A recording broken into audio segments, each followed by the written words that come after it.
বাংলাদেশি নির্মাতা মিশুক মনি পরিচালিত সিনেমা দেয়ালের দেশ আজ পাকিস্তানের প্রেক্ষাগৃহে মুক্তি পেয়েছে। এটি মিশুক মনি এর প্রথম সিনেমা যা গত বছরের ঈদ উল ফিতরে বাংলাদেশে মুক্তি পায়। বিস্তারিত জুনায়েদ আহমেদ সৈকতের ডেস্ক রিপোর্টে।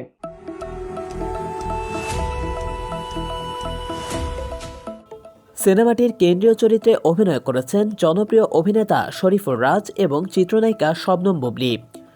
শুক্রবার পাকিস্তানের বিভিন্ন প্রেক্ষাগৃহে সিনেমাটি মুক্তির বিষয়টি নিশ্চিত করেছেন পরিচালক মিশুক মনি।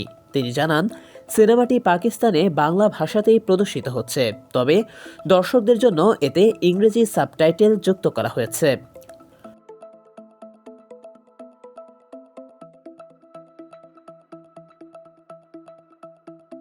পাকিস্তানের প্রেক্ষাগৃহে নিজের প্রথম সিনেমা মুক্তি পাওয়ার অনুভূতি প্রকাশ করে মিশুক মনি বলেন, এটি আমার জন্য সত্যি একটি বড় প্রাপ্তি। এর আগে কয়েকটি দেশে সিনেমাটি মুক্তি পেয়েছে, এবার পাকিস্তানের মাটিতে বাংলা ভাষায় এটি দেখানো হলো। আশা করছি পাকিস্তানের দর্শকরা আমাদের এই সিনেমাটি উপভোগ করবেন।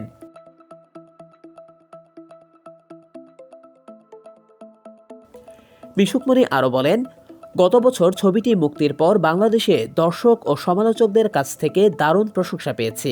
সিনেমাটির ভিন্নধর্মী গল্প ও অভিনয় নিয়ে আমি আত্মবিশ্বাসী। আন্তর্জাতিক অঙ্গনে এটি একটি নতুন মাত্রা যোগ করবে।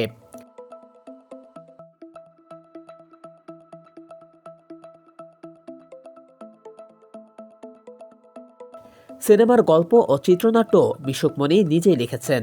একই সঙ্গে তিনি সিনেমাটির অন্যতম প্রযোজকও।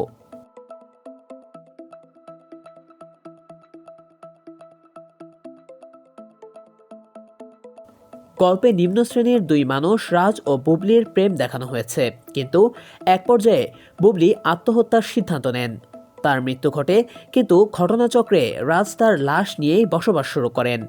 রহস্যময় এই গল্পে মানুষের সম্পর্ক, প্রেম এবং জীবনের অন্য ধারা নিয়ে গভীর একটি বার্তা রয়েছে। এই সিনেমায় শরীফুর রাজ ও শবনম বুবলির পাশাপাশি অভিনয় করেছেন আজিজুল হাকিম, সাবির আলম, স্বাগতা, শাহাদাত হোসেন সহ আরও অনেকে। সিনেমাটির মনস্তাত্ত্বিক এবং বাস্তবধর্মী উপস্থাপন অনেকের মন জয় করেছে। পাকিস্তানে সিনেমাটির ডিস্ট্রিবিউশন করছে যুক্তরাষ্ট্রভিত্তিক প্রতিষ্ঠান এফএল এন্টারটেইনমেন্ট।